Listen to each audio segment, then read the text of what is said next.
I'm finishing my thesis in cancer research, an illness that I'm sure almost all of you will have heard about, because although we do have some treatments, it still represents one of the leading causes of death in developed countries. Why is that? Well, each cancer is different from one another, and current therapy is not always useful.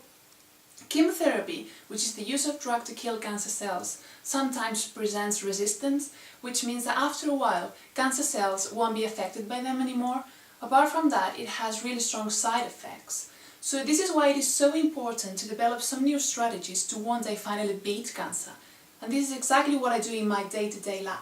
During my thesis, I work in an organic chemistry lab to synthesize new molecules that we hope one day will help cure cancer. But what type of molecules do we prepare and where do we take the ideas from? Well, nature.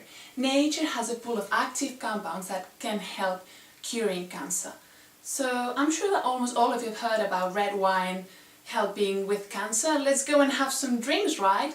But no, it is not so easy. Usually, natural compounds that are active against cancer have some other problems. For example, they have a bad pharmacokinetic profile, which basically means that all these compounds won't behave well in our body, either because they won't be well absorbed or because they will be eliminated too fast. This is exactly what happens with resveratrol, which is the compound found in red wine that is active against cancer. Another example would be chondroitin A4, which is found in a tree and is really potent against cancer cells, but is too toxic to be used.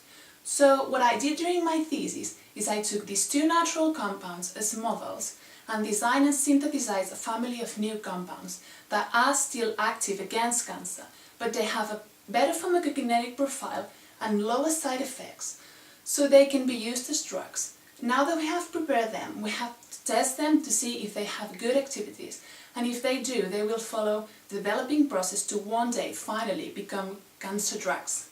Thank you.